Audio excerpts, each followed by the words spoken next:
So, Scream 7 comes out next week.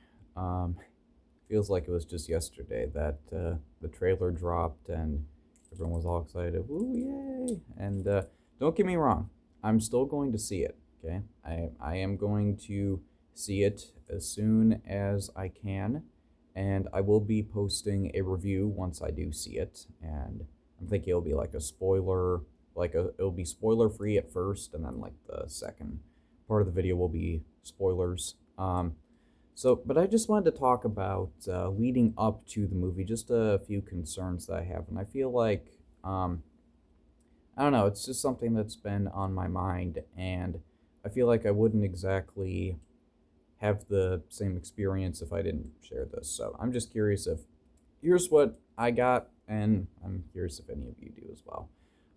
So one thing is, I'm sure this is going to be controversial. Okay, don't get me wrong. I like Matthew Lillard. Okay, I think Matthew Lillard is actually a really underrated actor. Okay, he's really cool. I mean, a lot of people just think of him as Stu Macher or Shaggy from the Scooby Doo movies, but he's done a lot more than that, and he's a really good actor. Okay, I think he's really good. And when I heard that he was signed on to be in Scream 7, I was like, oh yeah, cool, that's fine. So I am totally fine with Matthew Lillard coming back to the series. I'm totally okay with that. I really want to see what happens. But I don't know if this is controversial or not, but I want Stu Macher to have stayed dead. Okay, I know there are some people, if you got to bring Stu back, and don't get me wrong, Stu is one of my favorite killers. Okay, but it's just for me of I've always liked the killers as like a one and done thing. If you had Billy and Stu in the first movie, they were really good, and then they died.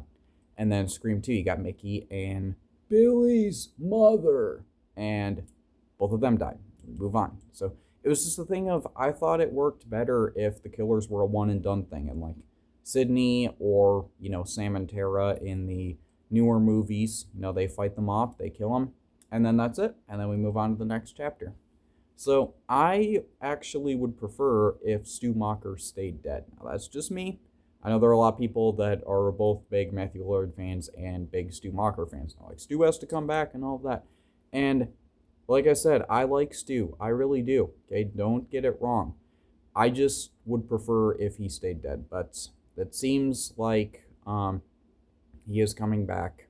So there you go. I don't really know what to think. I mean, maybe like when I see the movie, they'll do it in such a way that I'm like, oh my goodness, I'm glad he came back because I didn't think of it like that. But I'm just saying, if right now, I'm not sure what to think about that. But then another thing regarding it was I have been avoiding spoilers as much as I can because I want to go into the movie completely blind.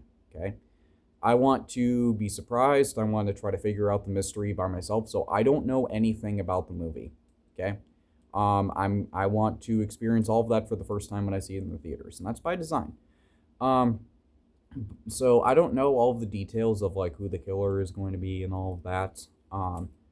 But yeah, basically, one of the things I did see, it's not really a spoiler thing, but I saw something that talked about how Scream 7 is going to be shying away from the meta element that was in all of the previous movies.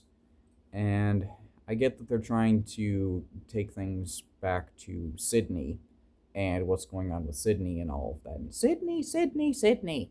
Um, but it's a thing of like the one of the things that made Scream so popular was how it was a horror movie within a horror movie, and it kind of like poked fun at some of the horror movie things, and all of the sequels they did that. They were kind of a response to that. Scream 2 was kind of a thing of what would happen if there were a sequel to the events that happened. And Scream 3 was meant to be the final one, and they were like, what would happen if we were to close out a trilogy and all of that. So they kind of explored different things, but it was ultimately a thing of, this is a real life horror movie that's going on. And that was one of the things that made the series so interesting. And so, again, I don't know to what extent they're having the meta elements. For all I know, it is in there. It's just very diminished or not as pronounced as it was in the previous movies. But I just read an article. It was a brief read, so I don't think I read all the way through. But it sounded like they're trying to get rid of that and focus more on the actual story itself, which, again, I could be wrong. I could walk out of the movies and be like, hey, this was really good. I'm glad they did with the meta element because they did something unique with it. Or it could be a thing of, oh my goodness, this was the worst thing ever. So I don't know, but there's that. And then the other thing that kind of, I don't know what you would call it, but it just kind of got to me a little bit is that it sounds like we're already going to get a Scream 8. Like a Scream 8 is like they're already working on it. And that's all well and good. I mean, some movies were given a sequel before the first one came out. I mean, some games, that's the case as well. I think of like Devil May Cry, of like, like Devil May Cry was greenlit before, like Devil May Cry 2 was greenlit before Devil May Cry 1 came out, and that sort of thing.